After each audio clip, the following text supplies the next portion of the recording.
Bem, muito boa noite, saudações. Estamos no nosso 20º encontro, lendo a Sagrada Escritura comentada.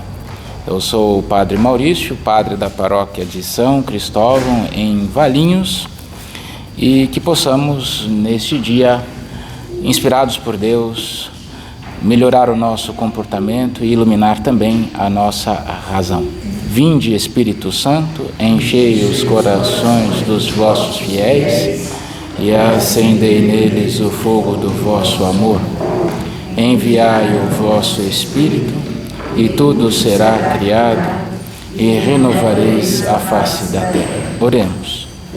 Deus, que instruístes os corações dos vossos fiéis com a luz do Espírito Santo, fazei que apreciemos retamente todas as coisas, segundo o mesmo Espírito, e gozemos sempre da sua consolação, por Cristo Senhor nosso. Amém.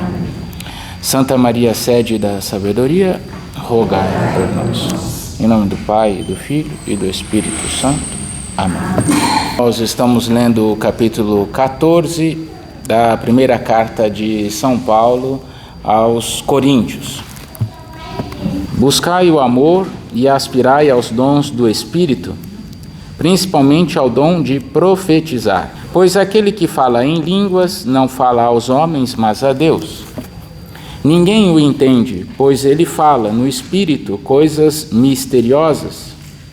Mas aquele que profetiza fala aos homens para edificação, exortação e conforto. Aquele que fala em línguas edifica a si mesmo, porém o que profetiza edifica a igreja.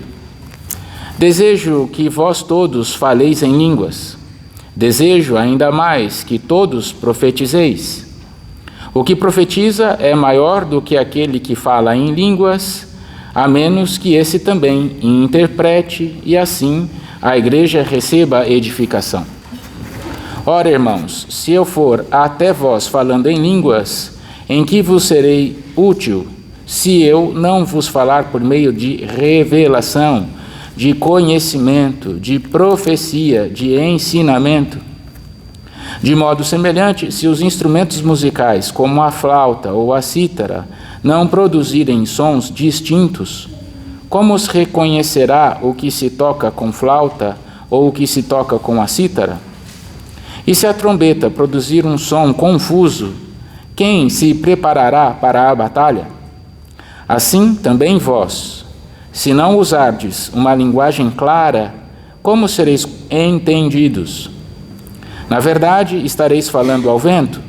No mundo existem muitas variedades de sons e nenhum é sem significado. Se eu ignorar a força da voz, serei como um estrangeiro para aquele que fala, e aquele que fala será como um estrangeiro para mim. Assim também vós, já que aspirais aos dons espirituais, procurai possuí-los em abundância para a edificação da igreja. Por isso, quem fala em línguas, ore para poder interpretar. Com efeito, se eu oro em línguas, é o meu espírito que faz oração, mas o meu entendimento permanece sem fruto. Então, o que concluir? Orarei com o espírito e orarei também com o meu entendimento. Cantarei com o espírito e cantarei também com o meu entendimento.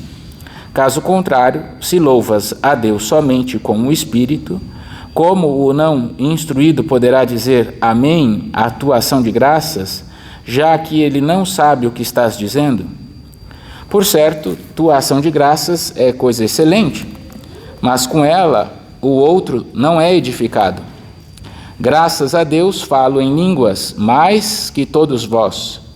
Na igreja, prefiro dizer 5 palavras com o meu entendimento, para assim instruir também os outros a dizer 10.000 palavras em línguas.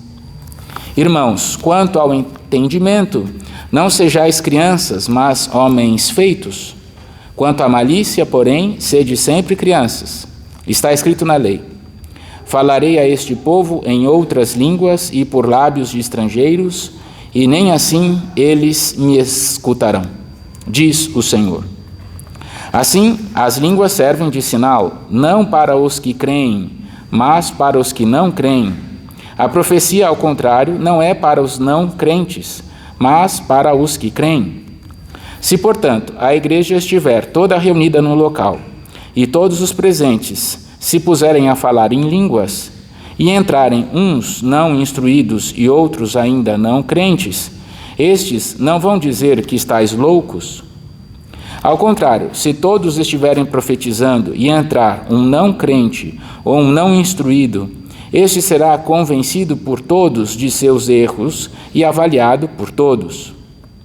Os segredos de seu coração ficarão manifestos e então ele, prostrando-se com o rosto em terra, adorará a Deus e proclamará: verdadeiramente Deus está entre vós. Aqui nós temos já algumas intuições e a explicação de algumas experiências místicas já dentro da igreja e a valorização da profecia, a valorização da proclamação da palavra.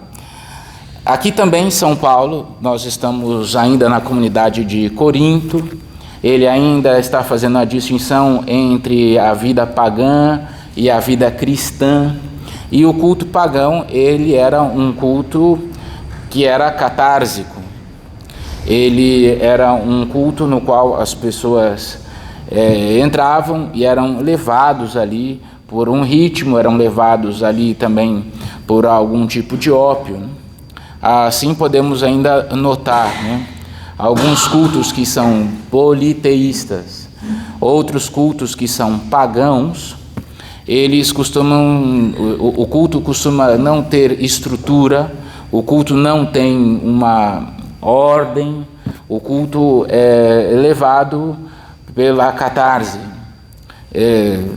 Colocado lá algum tipo de instrumento, as pessoas são levadas pela emoção, e assim acaba sendo o culto pagão. O culto cristão não é assim. O culto cristão, nós temos uma ordem, nós temos uma sequência, nós temos alguém que explica a palavra, nós temos a instrução para todos. Então, entre a profecia e entre as línguas, São Paulo prefere o profeta, porque está explicando o caminho.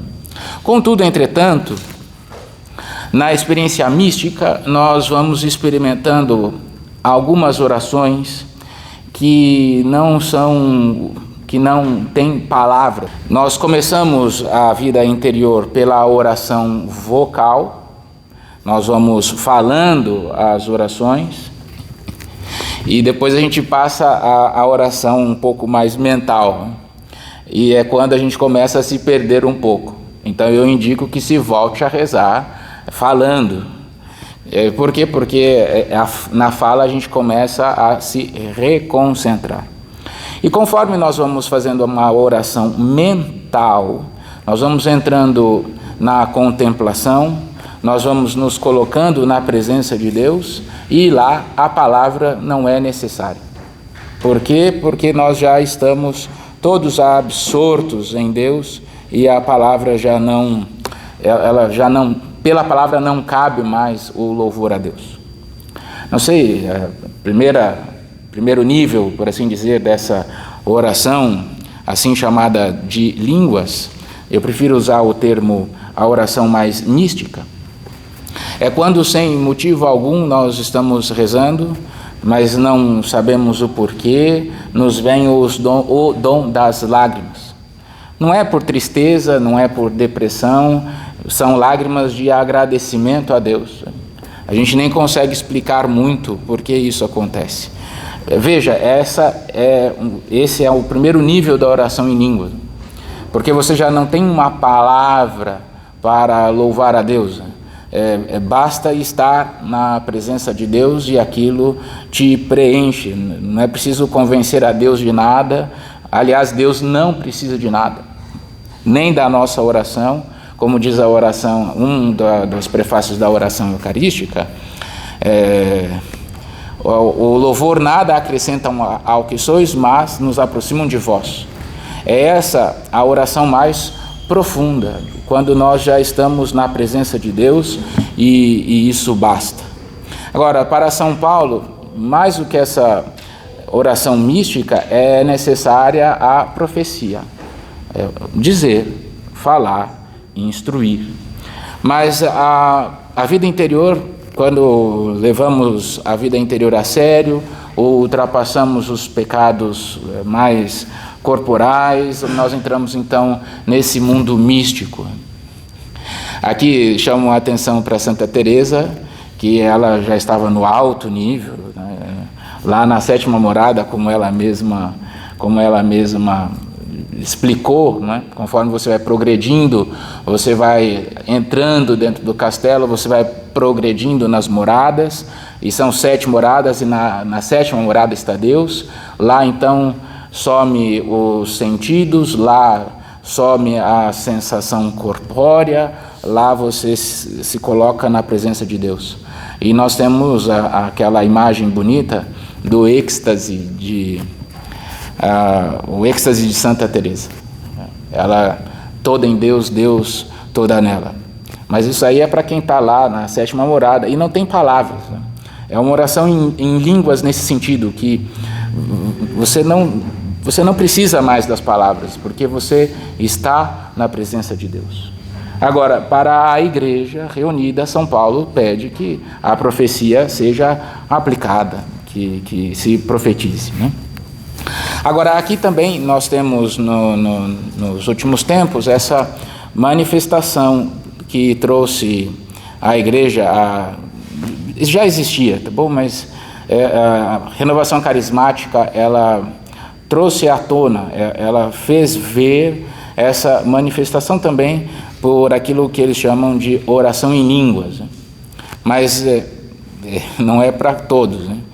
Isso é dom que Deus concede a algumas pessoas. Então, se vocês não rezam em línguas, não se preocupem. O mais importante é essa oração essa oração mais mística de estar na presença de Deus. A oração em línguas, que é a expressão em uma língua desconhecida, é reservada para alguns. E parece-me que o Espírito reservou a renovação carismática católica, né? Mas são dons que Deus vai concedendo. E aqui me lembrei do nosso padroeiro, o São Cristóvão, que estava lá no casebre dele, fazia as suas orações. Ele diz a alguns escritos que ele tinha dificuldade com o jejum, então ele se propôs a caridade, de ficar atravessando as pessoas de um lado da margem para outro. E num dia apareceu um menino, né? E esse menino ele colocou aos ombros, e conforme ele ia adentrando o rio, esse menino ficava mais pesado, o que devia ser o oposto, né? Conforme a gente entra no rio, a gente fica menos pesado e consegue ir andando.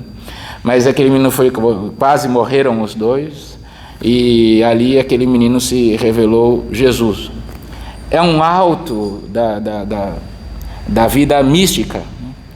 São Cristóvão, vivendo ali sozinho, aprendeu a ouvir a Deus, e pela sua caridade ele foi conseguindo se encontrar com Deus, a ponto de o menino Jesus se mostrar para ele. Assim, é a via mística interior profunda. Você fica na presença de Deus mesmo, né? E você sabe diferenciar, não, é Deus mesmo, é o menino Jesus, né? Assim também, por exemplo, com Santo Antônio, que estava rezando e da palavra escrita brotou o menino Jesus. Ele viu mesmo o Senhor. É por isso que o Santo Antônio está com o livro na mão e o menino Jesus em cima. Ele viu mesmo. É uma vida mística muito profunda, estar na presença de Deus. Agora, parece-me que São Paulo, fazendo aquela distinção que já tinha feito, né, entre São Paulo e São Pedro, ele valoriza a via ordinária da santificação. Parece-me que ele coloca uma valorização nisso. Não, olha, tem a via extraordinária. Deus concede dons, é possível falar em línguas, essa ação de graças é maravilhosa, é importante que ela venha a se manifestar, mas é melhor a profecia. que todos escutam e entendem. De novo, é melhor a via ordinária. Então, não se preocupem se não tem a via extraordinária. Fiquem atentos, o mais importante eu prefiro 5 palavras que as pessoas entendam do que 10.000 que as pessoas não entendam. Então, no cotidiano também que vai se manifestando a nossa santificação. São 2 vias, tá bom? É a via da pregação, a via da instrução, e é importante. Eu creio para entender e eu entendo para crer. Então é preciso compreender aquilo que nós cremos. E conforme eu faço esse esforço de compreender, a minha fé aumenta, o meu crer aumenta. E eu preciso crer para entender e compreender. Então existe essa via, que é a via ordinária, a via comum a todos, e existe a via sobrenatural, a via extraordinária, como, por exemplo, a oração e a vida em línguas, mas são 2 vias distintas que se complementam, embora seja mais importante a via ordinária, aqui por aquilo que diz São Paulo. Falam que a Idade Média é a Idade das Trevas. Tá certo, a Baixa Idade Média, que é aquela mais próxima a nós, estava mesmo um pouco corrompido, e aí depois foi por conta dessa corrupção que veio a reforma protestante, enfim. Mas foi na Idade Média que nós tivemos um avanço imenso na via mística.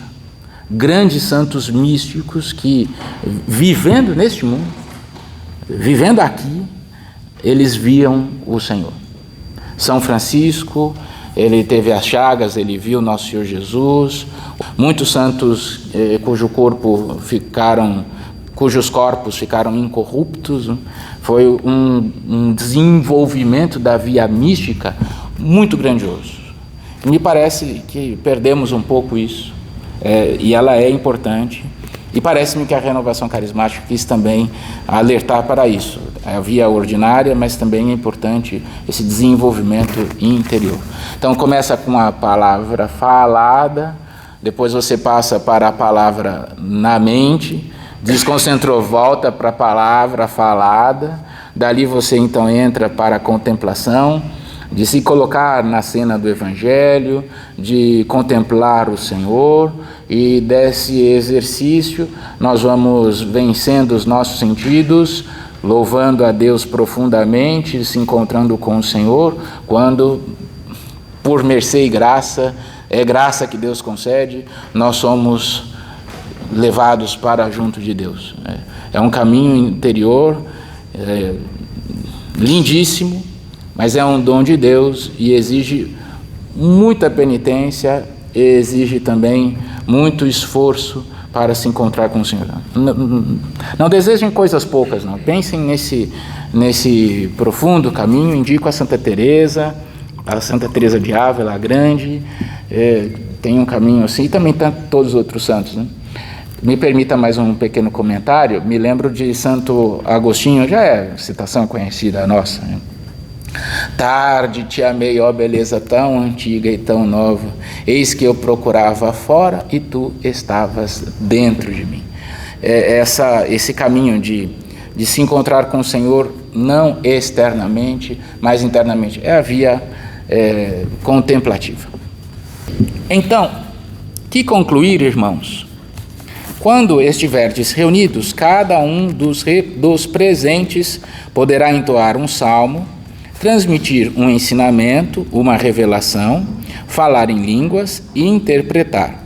Que tudo se faça em vista da edificação. Alguns desejam falar em línguas? Que o façam em turnos de 2 ou no máximo 3 pessoas, e cada um falando por sua vez. E que alguém interprete. Caso não haja quem interprete, guardem silêncio na igreja, falando cada qual a si mesmo e a Deus. Quanto aos profetas, falem 2 ou 3 e os outros façam discernimento.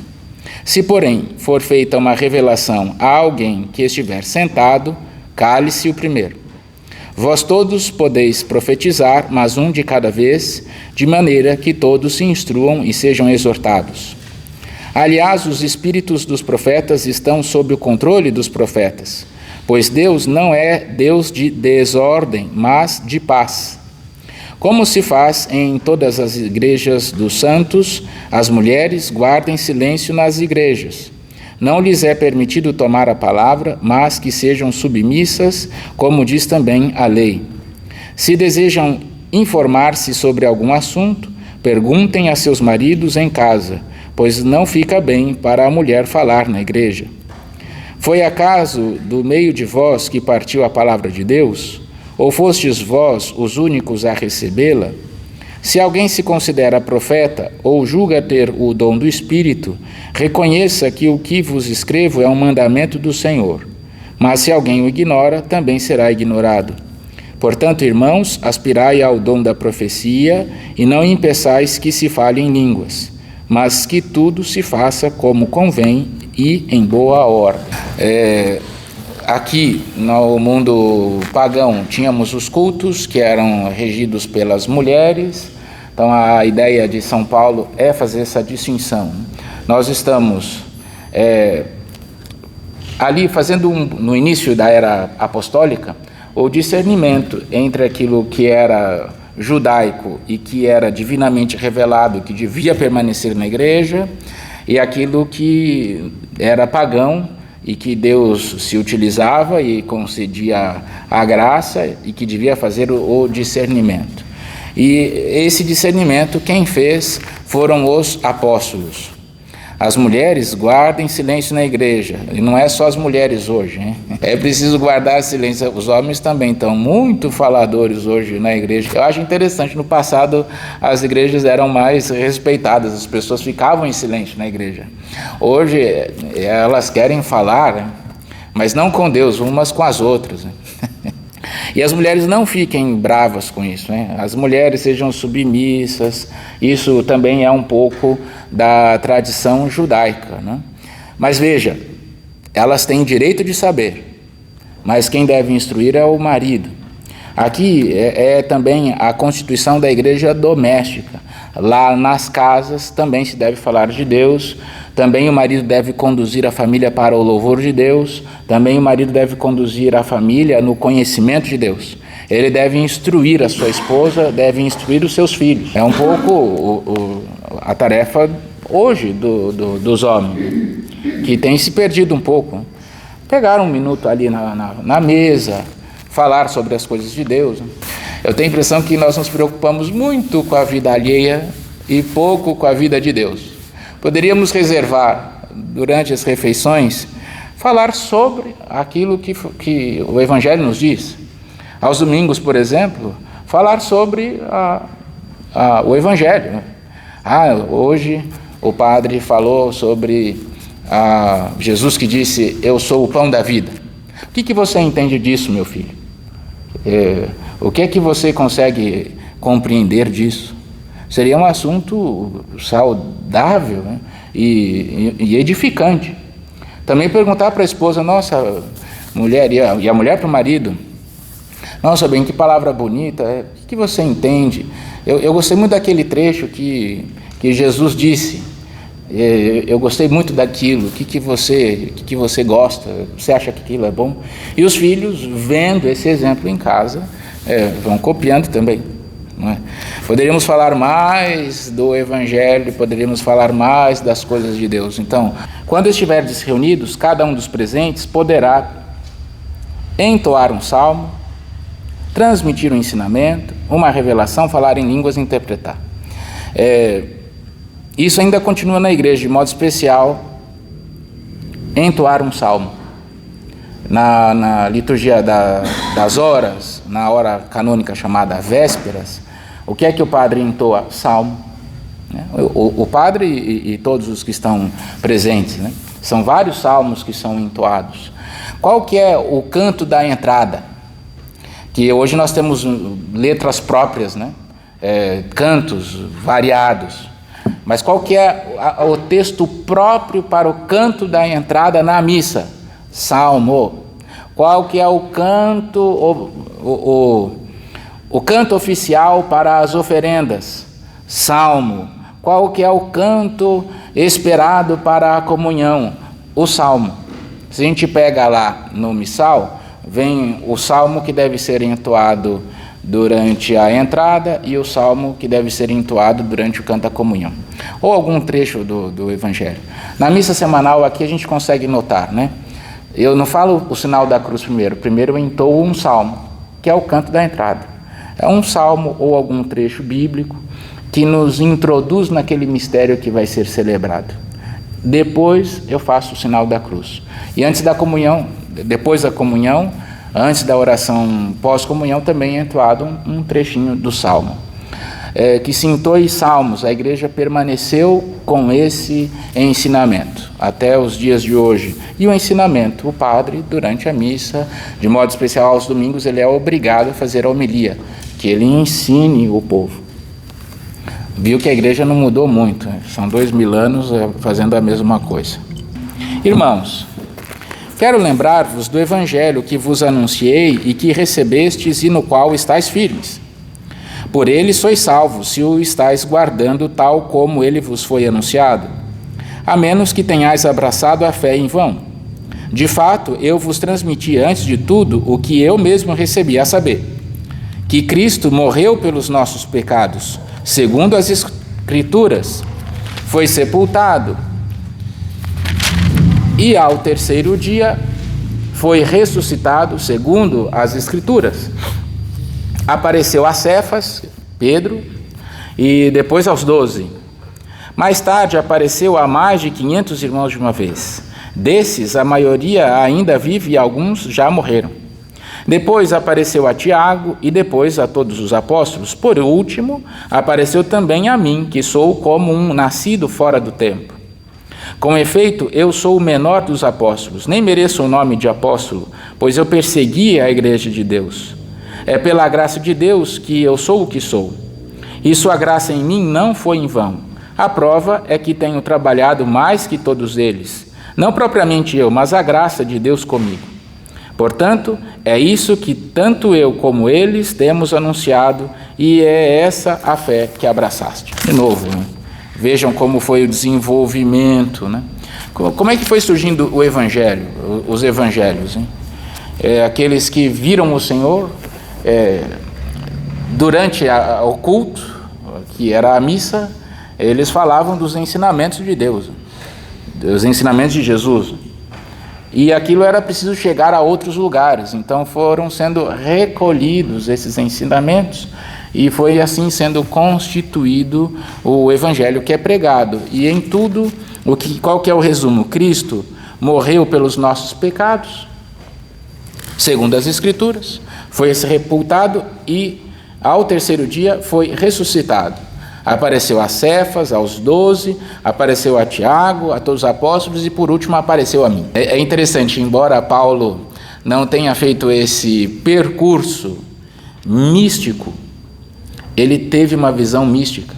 Ele ficou cego, tá? Ele não conseguiu enxergar o Senhor, mas ouviu: Saulo, Saulo, por que me persegues? Foi uma graça especialíssima dada a esse homem, e de perseguidor ele passou a arauto do Evangelho. Ora, é o versículo 12: se proclama que Cristo ressuscitou dentre os mortos, como podem alguns dentre vós dizer que não há ressurreição dos mortos? Vejam que a falta de fé não é só nossa, é falta já lá naquele tempo. Se não há ressurreição dos mortos, então Cristo não ressuscitou. E se Cristo não ressuscitou, vã é a nossa pregação e vã nossa fé. Assim seríamos também considerados falsas testemunhas de Deus, porque testemunhamos contra ele que ressuscitou Cristo, a quem de fato não ressuscitou, se é verdade que os mortos não ressuscitam. Se de fato os mortos não ressuscitam, então Cristo também não ressuscitou. E se Cristo não ressuscitou, a vossa fé é ilusória e ainda estáis nos vossos pecados. Então também pereceram os que morreram em Cristo.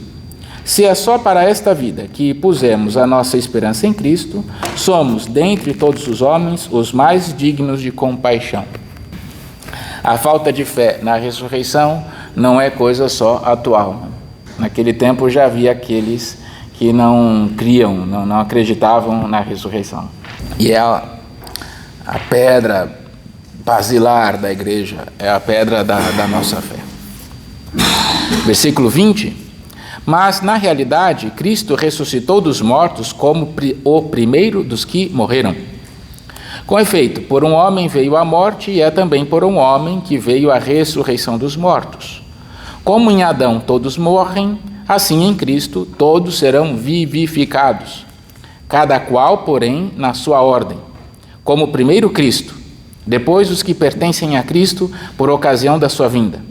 A seguir será o fim, quando ele entregar o reino a Deus e Pai, depois de destruir todo principado, toda potestade e poder. Pois é preciso que ele reine até que Deus ponha todos os seus inimigos debaixo de seus pés. O último inimigo a ser destruído é a morte. Com efeito, Deus submeteu tudo a seus pés. Ora, quando ele disser, tudo está submetido, isso evidentemente não inclui aquele que lhe submeteu todas as coisas. Mas quando tudo lhe estiver submetido, então o próprio Filho se submeterá àquele que lhe submeteu todas as coisas, para que Deus seja tudo em todos. Se não fosse assim, o que pretenderiam aqueles que se fazem batizar em favor dos mortos? Se os mortos absolutamente não ressuscitam, por que então fazer-se batizar em favor deles? Por que também nos exporíamos a tantos perigos em todo momento? Diariamente vou de encontro à morte, tão certo, irmãos, quanto vós sois a minha glória no Cristo Jesus, nosso Senhor.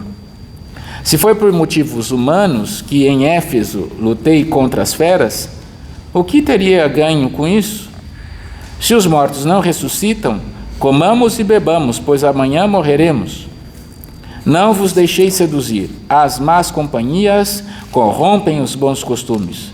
Voltai a viver na sobriedade, como se deve, e não pequeis mais, pois alguns de vós continuam em total ignorância sobre Deus. Isso eu vos digo para a vossa vergonha. São Paulo está corrigindo, ele vai continuar mais sobre essa ideia. Cristo, ele morreu por nossos pecados e ele entregou à igreja uma graça muito grandiosa de transformar todos em outro Cristo. E Deus não precisava de nós, mas Ele quis precisar. Assim, os cristãos que são outro Cristo têm a importante tarefa de construir nesse mundo o reino de Deus. Mas cuidado, que esse termo foi pervertido. O que é o reino de Deus? Primeiro, Cristo. Chegou no meio de vós o reino de Deus. Cristo é o reino de Deus, primeiro. Depois, a igreja. A igreja é o reino de Deus. E depois, os cristãos, cada qual constitui o reino de Deus. Então, o que carece ao cristão santificar este mundo? É pelas nossas obras que Deus vai santificando este mundo. E quando tudo estiver santificado, então Cristo se manifestará e destruirá, por fim, a morte. É o último inimigo a ser vencido, que é um pouco fruto do pecado original. Por isso que fala, se morremos em Adão, ressuscitamos, vivemos em Cristo. Fruto do pecado original é justamente a morte. Quando tudo estiver santificado e plenificado, então a morte, por fim, será destruída. Não morreremos mais e tudo será para Deus o Pai. É um pouco a escatologia que São Paulo vai trazer. Versículo 35. Todavia dirá alguém, como ressuscitam os mortos? Com qual corpo voltarão? Insensato. Aquilo que semeias não vive, se primeiro não morre. E o que semeias não é a planta já desenvolvida, como será mais tarde, mas um simples grão, digamos, de trigo ou outro qualquer, e de acordo com sua vontade. Deus dá um corpo a esse grão, como dá a cada uma das sementes o seu corpo particular. Nem toda a carne é a mesma. Uma é a carne dos humanos, outra a dos animais, outra a das aves, outra a dos peixes. Há corpos celestes e corpos terrestres. Um é o brilho dos celestes, outro o brilho dos terrestres. Um é o brilho do sol, outro o brilho da lua e outro o brilho das estrelas. E até de uma estrela para a outra há diferença de brilho. Coisa semelhante acontece com a ressurreição dos mortos. Semeado corruptível, o corpo ressuscita incorruptível. Semeado na desonra, ressuscita na glória. Semeado na fraqueza, ressuscita no poder. Semeia-se um corpo animal, ressuscita um corpo espiritual. Se existe um corpo animal, existe também um corpo espiritual. É como está escrito: o primeiro homem, Adão, tornou-se um ser vivente, e o último Adão tornou-se um espírito que dá vida. Veio primeiro não o ser espiritual, mas o animal. Depois é que veio o espiritual. O primeiro homem, formado da terra, era terrestre. O segundo homem veio do céu. Como foi o homem terrestre, assim são os terrestres. E como é o homem celeste, assim serão os celestes. E como já trouxemos a imagem do terrestre, traremos também a imagem do celeste. Irmãos, eis o que quero dizer. A carne e o sangue não podem herdar o reino de Deus, nem a corrupção herdar a incorruptibilidade. A escatologia, os últimos tempos, nós temos esse mistério. Teremos, quando o Senhor voltar, um corpo semelhante ao seu corpo glorioso. O Senhor Jesus tinha uma carne igual a nós, um corpo igual a nossa, a ponto de os apóstolos ficarem um pouco confusos, né? Mas Jesus não deixou essa confusão. Vem, Tomé, pode tocar, sou eu mesmo. Olha, veja aqui os cravos nas minhas mãos, nos meus pés, toca ao meu lado. E não sejas incrédulo, mas fiel. Então, eles não conseguiam reconhecer o Senhor, embora ele tivesse um corpo. Mas era ele mesmo. Era aquele corpo chagado, mas um corpo que foi glorificado. E com algumas características muito impressionantes, né? Que Jesus, estando fechadas as portas por medo dos judeus, se pôs no meio deles e disse: a paz esteja convosco. Não conseguimos compreender, né? Jesus, de repente, materializou-se ali, se pôs no meio deles e tal como um ser humano qualquer, ele disse: a paz esteja convosco. É o corpo glorioso, é o corpo que aparece para os apóstolos, né? Ei, moços, pegastes alguma coisa?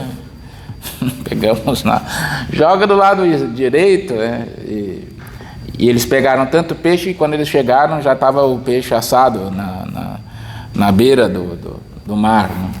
Então é esse o grande mistério do corpo glorioso. E aqueles que forem fiéis a Jesus, no dia do julgamento final, eles vão receber um corpo glorioso, né? Vocês já sabem, né? Nós já estamos no paraíso. Tudo que Deus fez é bom, e diz ainda aqui no último dia, e Deus viu que tudo era muito bom. Nós já estamos no paraíso. Contudo, esse paraíso está pervertido por causa do pecado original e as suas consequências. No dia que morrermos, seremos julgados, os bons para a vida eterna, os maus para a danação eterna, e há aqueles que carecerão de purificação. Esse é o julgamento particular. Mas existe o juízo final, quando Jesus virá, enfim, para levar à plenitude a obra do Senhor, vencendo finalmente a morte e restaurando um corpo glorioso para aqueles que foram fiéis. Então, de certa forma, nós já conhecemos o paraíso, né? É este aqui, só que este paraíso está corrompido por causa do pecado original, mas esse pecado também será vencido. E é um grandioso mistério. E receberemos um corpo igual ao do Senhor, um corpo glorioso. Vou ainda revelar-vos um mistério. Nem todos morreremos, mas todos seremos transformados. No instante, num piscar de olhos, ao soar da trombeta final, pois a trombeta soará, os mortos ressuscitarão incorruptíveis, e nós seremos transformados. Com efeito, é preciso que este ser corruptível se vista de incorruptibilidade, e este ser mortal se vista de imortalidade. E quando este ser corruptível estiver vestido de incorruptibilidade, e este ser mortal estiver vestido de imortalidade, então estará cumprida a palavra da Escritura. A morte foi tragada pela vitória. Onde está, ó morte, a tua vitória? Onde está, ó morte, o teu aguilhão? Ora, o aguilhão da morte é o pecado, e a força do pecado é a lei. Graças sejam dadas a Deus, que nos dá a vitória por nosso Senhor Jesus Cristo. Portanto, meus amados irmãos, sede firmes e inabaláveis, progredindo sempre na obra do Senhor, certo de que vossas fadigas não são em vão no Senhor. Nós nos vestiremos de incorruptibilidade. Me lembro aqui do rito das exéquias, quando nós vamos implorar o perdão de Deus por aquele irmão que teve a sua vida terminada. E alguns textos são interessantes, né? Que nós não temos a vida tirada, mas transformada. E uma das bênçãos, né, quando vai levando o caixão para a sepultura, nós abençoamos a sepultura e rezamos, né? Nós vos pedimos, Senhor, abençoai este corpo que será plantado na terra, que ele possa florescer junto de vós no céu. É muito interessante como todos esses ensinamentos apostólicos foram permanecendo nos ritos da igreja, e lá no dia do sepultamento nós rezamos pedindo perdão por aquele que é sepultado, e também pedimos que Deus console o coração daqueles que perdem aquele ente que tem a vida transformada. É interessante, hein? Por que é que nós rezamos? Porque se essa alma foi salva e estiver no purgatório, rezamos por ele. Imploramos o perdão dos pecados por ele. Nós vivemos a igreja é um grandioso mistério, né? Ela está no céu, ela está no purgatório e ela está aqui na terra. No passado nós dávamos os termos, né, de igreja triunfante, a igreja padecente e a igreja militante. A igreja militante vai rezando por aqueles que partiram para Deus. Nas exéquias católicas, não. Nas exéquias católicas, você reza pedindo perdão por aquele que terminou a sua vida. E pedimos também o consolo para aqueles que permanecem. Mas pedimos perdão primeiro para aqueles que têm a sua vida terminada, e imploramos a Deus que aquele corpo corruptível venha a ser incorruptível. É um pouco a liturgia e a teologia das exéquias. Capítulo 16. Quanto à coleta em favor dos santos, segui também o que ordenei às igrejas da Galácia. É interessante, hein? Quanto à coleta em favor dos santos. Quem são esses santos? Os cristãos. Opa, então, os cristãos são santos, sim, porque eles são outro Cristo. E igrejas, existiam várias igrejas? Não, só tem uma igreja. Que são as dioceses. Aliás, hoje nos textos da igreja também é assim. Quando se fala a reunião das igrejas, se diz que é a reunião das dioceses, né? As igrejas. Então, quanto à coleta em favor dos santos, segui também o que ordenei às igrejas da Galácia, as dioceses da Galácia.